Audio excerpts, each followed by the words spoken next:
Shalom saudara, senang dapat berjumpa dalam kesempatan devotion kali ini. Dalam kesempatan ini akan saya sharing tentang promosi. Kebenaran firman Tuhan akan saya ambil dalam Matius pasal 25 ayat 14 sampai 30. Mungkin sebagian besar dari saudara sudah sering mendengar ayat ini. Ini adalah perumpamaan tentang talenta. Saya tidak akan membacakan semua ayat ini, namun saya akan sharingkan beberapa ayat yang akan menjadi poin dalam devotion saya kali ini. Poin pertama yang akan saya bagikan adalah tentang pentingnya kita memaksimalkan dan mengembangkan kapasitas yang kita miliki. Tertulis pada ayat 15, Tuan ini memberikan yang seorang 5 talenta, yang seorang 2 talenta, dan yang seorang lagi 1 talenta. Dan inilah poin pentingnya, garis bawah ini, masing-masing menurut kesanggupannya.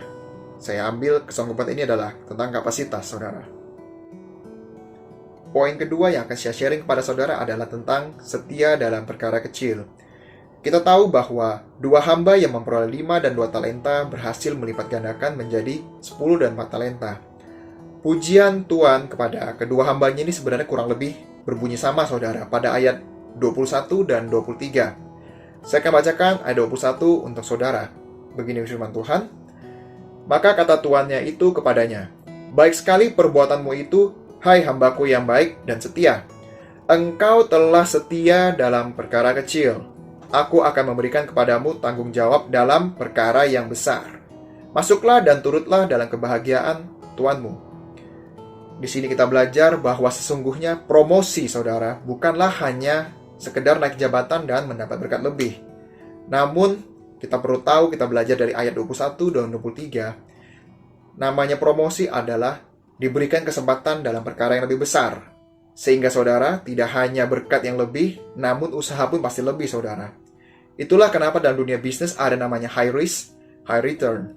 Poin ketiga yang akan saya bagikan adalah tentang pentingnya menghindari rasa takut dan malas, saudara. Tertulis pada ayat 25, pengakuan hamba ketiga yang mengembalikan 1 talenta utuh kepada tuannya. Alasannya adalah karena aku takut. Dan dibalas oleh tuannya, hai hamba yang jahat dan hamba yang malas. Mari kita konversikan ya saudara. Jika hamba pertama 5 talenta itu adalah 100%, itu berarti 100% dibagi 5 adalah 20%.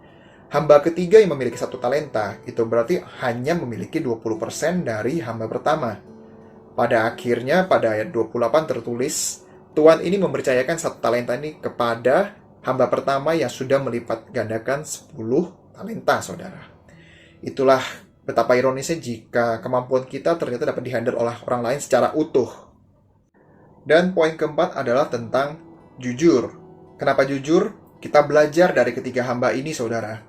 Hamba pertama dari 5 menjadi 10 dikembalikan 10, bukan dikembalikan 9. Begitu juga dengan hamba kedua, dari 2 menjadi 4 dikembalikan 4. Bahkan hamba ketiga yang dikatakan hamba yang malas dan hamba yang jahat, mengembalikan 1 talenta secara utuh kepada tuannya.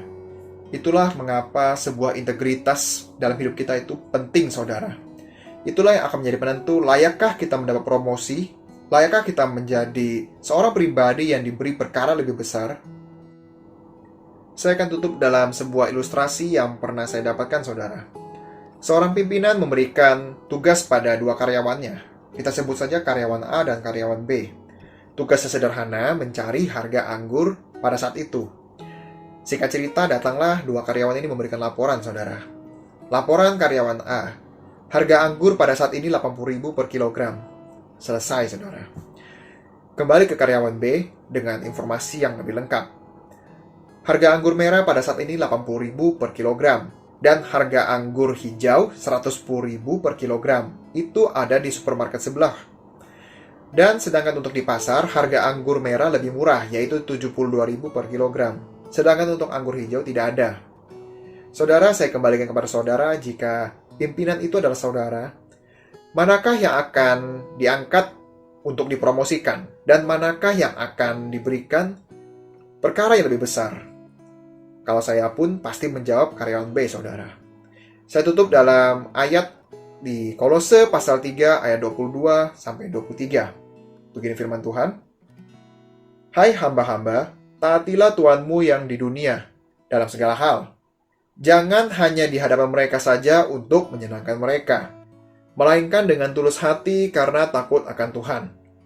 Apapun juga yang kamu perbuat, perbuatlah dengan segenap hatimu seperti untuk Tuhan, dan bukan untuk manusia. Kiranya dapat menjadi berkat bagi saudara.